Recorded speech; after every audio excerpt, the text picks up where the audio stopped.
Hi, ಎಲ್ಲರಿಗೂ ನಮಸ್ಕಾರ. Welcome to my YouTube channel. ಬೇಸಿಗೆ ರಜೆ ಬಂತು ಅಂದರೆ ಮಕ್ಕಳಿಗೆಲ್ಲ ತುಂಬ ಖುಷಿ. ಮಕ್ಕಳಿಗೆ ಮಾತ್ರ ಯಾಕೆ, ನಮಗೂ ಅಲ್ವೇ. ಬೇಸಿಗೆಯಲ್ಲಿ ಮಾವಿನ ಹಣ್ಣು, ಗೇರು ಹಣ್ಣು, ಹಲಸಿನ ಹಣ್ಣು ಎಲ್ಲ ಸಿಗುವ ಸೀಸನ್ ಇದು. ಇದೀಗ ಮಾವಿನ ಮಿಡಿ ಆಗುವಂತಹ ಸಮಯ. ನಾವು ಊರಿಗೆ ಹೋದಾಗ ಮಾವಿನ ಮಿಡಿ ಉಪ್ಪಿನಕಾಯಿ ಮಾಡಲು ತಯಾರಿ ನಡೀತಾ ಇತ್ತು. ಅಜ್ಜಿ ಕೂಡ ಬಂದಿದ್ದರು. ಅಜ್ಜಿಯೊಂದಿಗೆ ನಾನು ಸೇರಿ ಮಾವಿನಕಾಯಿ ಉಪ್ಪಿನಕಾಯಿಯನ್ನು ಮಾಡಿದೆವು.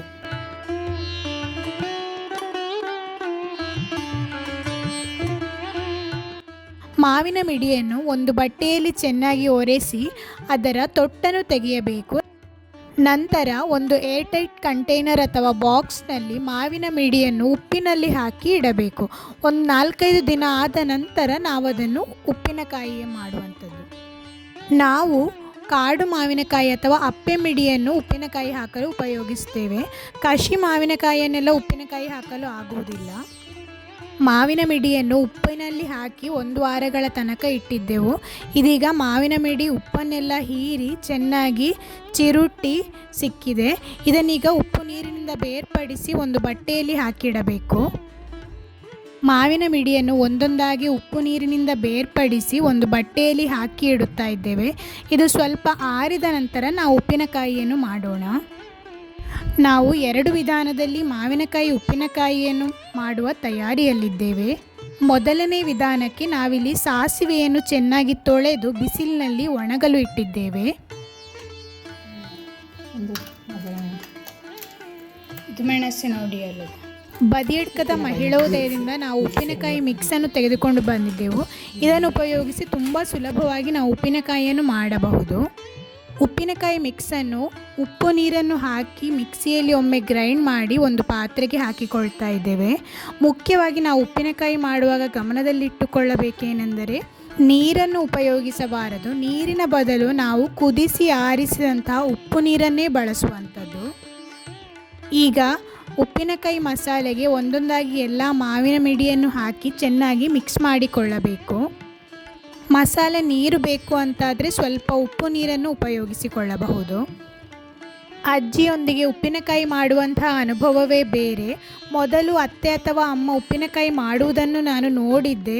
ಆದರೆ ಈ ರೀತಿಯಾಗಿ ಸಂಪೂರ್ಣವಾಗಿ ಉಪ್ಪಿನಕಾಯಿ ಮಾಡುವ ವಿಧಾನ ಗೊತ್ತಿರಲಿಲ್ಲ. ಈಗ ನನಗೆ ಉಪ್ಪಿನಕಾಯಿ ಮಾಡುವ ವಿಧಾನವೂ ಗೊತ್ತಾದ ಹಾಗಾಯಿತು. ನಿಮ್ಮೊಂದಿಗೂ ನಾನು ಹಂಚಿಕೊಳ್ತಾ ಇದ್ದೇನೆ. ಇದು ಉಪ್ಪಿನಕಾಯಿ ಹಾಕಿ ಇಡುವಂತಹ ಭರಣಿ. ಇದರಲ್ಲಿ ಈಗ ಉಪ್ಪಿನಕಾಯಿಯನ್ನು ಹಾಕಿ ಇಡ್ತಾ ಇದ್ದೇವೆ.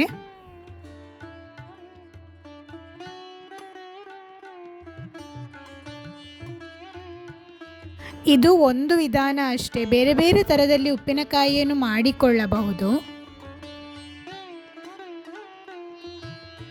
ಭರಣಿಯ ಮುಚ್ಚಳವನ್ನು ಗಟ್ಟಿಯಾಗಿ ಮುಚ್ಚಿ ಮೇಲಿನಿಂದ ಒಂದು ಬಟ್ಟೆಯನ್ನು ಕೂಡ ಮುಚ್ಚಿ ನಾವು ಕಟ್ಟಿಕೊಳ್ಳಬೇಕು. ನಂತರ ಇನ್ನೊಂದು ಗೋಣಿಯಲ್ಲಿ ಹಾಕಿ ಈ ರೀತಿಯಾಗಿ ನಾವು ಬೆಚ್ಚಗೆ ಇಡಬೇಕು. ಉಪ್ಪಿನಕಾಯಿ ಹಾಳಾಗದ ರೀತಿಯಲ್ಲಿ. ಕುಚ್ಚಲಕ್ಕಿ ಅನ್ನ, ಬೇಳೆ ಚಕ್ಕೆ ಪಲ್ಯ, ಹಲಸಿನಕಾಯಿ ಬೆಂದಿ ಮತ್ತು ಸಾರು, ನುಗ್ಗೆ ಸಾರು, ಮಜ್ಜಿಗೆ. ಈ ವರ್ಷದ ಹೊಸ ಮಾವಿನಕಾಯಿ ಉಪ್ಪಿನಕಾಯಿ. ಊರಿಗೆ ಬಂದರೆ ಸಮಯ ಕಳೆದು ಹೋಗುವುದೇ ಗೊತ್ತಾಗುವುದಿಲ್ಲ. ಮನೆಯವರೊಂದಿಗೆಲ್ಲ ಹರಟೆ ಹೊಡೆಯುತ್ತಾ ಒಳ್ಳೊಳ್ಳೆಯ ಅಡುಗೆಯನ್ನು ಮಾಡುತ್ತಾ ಸಮಯ ಬೇಗನೆ ಕಳೆದು ಹೋಗುತ್ತದೆ.